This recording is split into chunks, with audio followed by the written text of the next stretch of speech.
speed. Let's get going. As soon as it gets done, I'm going to step over here now. See. Talk about the scrimmage today. It looks like it's a fun thing for some of the starters to watch the young guys. Yeah, it was good. We wanted some of our starting and defensive players to tackle live, and that was good to get those guys to do that. Just obviously something we got to work on, and felt like we need to stay fresh, and so that was good. Saw some positive things from that, and then had an opportunity to see some young guys get out there and mix it up. So that was good to see them compete and see where they are, and that's something we'll continue to do as we move forward with the young players. Now that they know what they're doing to an extent, is to get them out here and let them scrimmage and compete and get better. Any young guys stand out to you today? I think Edward Tandy is a guy that's stands out. It seems like he's around the ball a lot, making some plays. Chad Whitener's another one that's starting to do some good things. So it was good to see both those guys, be productive and make plays. And Tandy had to pick for a touchdown in the scrimmage, and so that was good to see. Looks like Barton was moving around a little bit more. Yeah, I think Barton will continue to progress next week, and I would expect him to play Saturday. You guys are going Sunday. Are you going to start practicing Sundays now? Or? Yeah, we'll start practicing Sundays and give them the complete day off on Friday.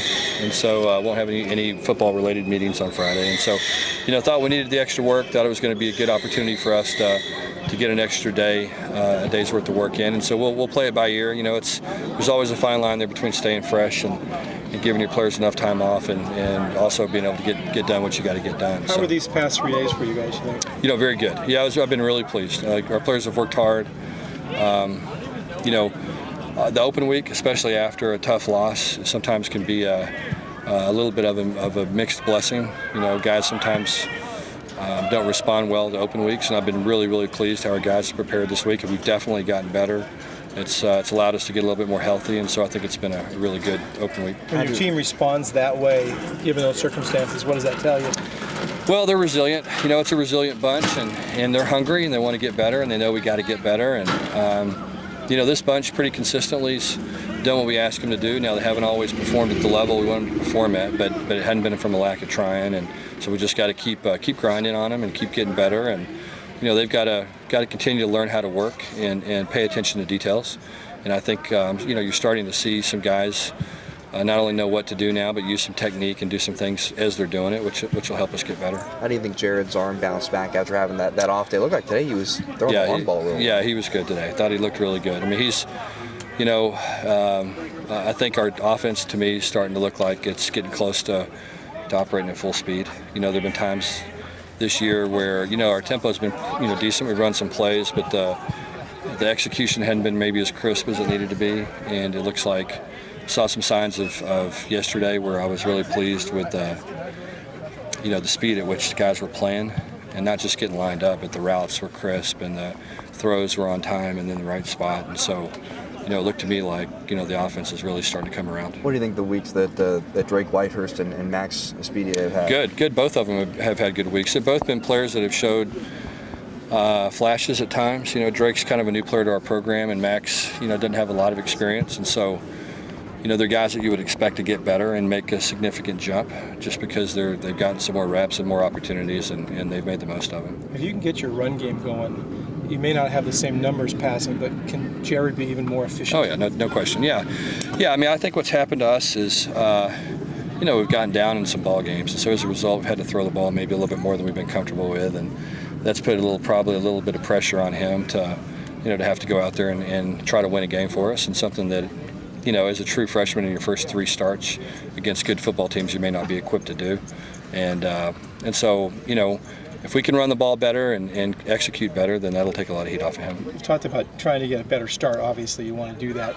That's going to be a pretty tough trick against the next. It is. I mean, that's the thing about Oregon. It's like I told you guys the other day. It's funny. You watch their films and you watch the games, and it goes from 7 to 0 to 52 to 0 really fast. And it's like their touchdowns are worth 25 points each or something. And so that's just what they do. I mean, they really start fast on teams. I think they overwhelm them with their speed and ability to execute and have a big lead as a result. Have you seen a team, offense and defense, that's faster than they are? If I have, I don't remember it.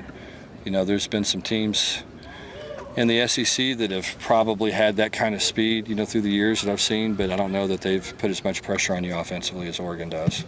And so, and then their quarterback is such a unique playmaker as well. So there's speed at all the positions. Same thing defensively. I mean, you watch them on defense, and you look and you say, well, there's a little bit of grass here, and then all of a sudden there's 4 or 5 guys that are in it. And so they're executing at a high level on both sides of the ball. Their players have a lot of confidence, and they got a lot of speed. Are they more different defensively than offensively from what you've seen so far? I mean, you've seen running quarterbacks, but given their speed on defense, are they a different challenge defensively than you've seen? Yeah, and they're kind of the scheme is a little bit unique as well, and so I think that's pretty challenging. What do they try to do?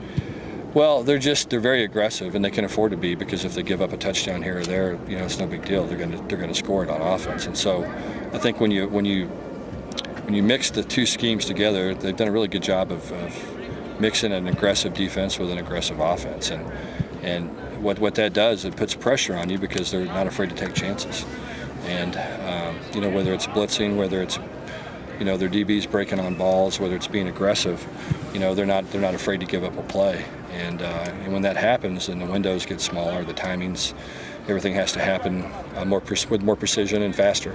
They're not afraid of a high-scoring game at all, are they?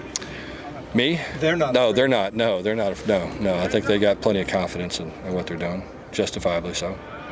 Coach, there have been some struggles in the secondary, obviously, but Cam Jackson looks like he's really locking some guys down. Can you talk about his? Yeah. I think Cam's probably honestly been the most consistent guy back there. I mean, I think he's the thing that makes Cam so good is his competitiveness. I mean, he's incredibly competitive. He doesn't want to get beat.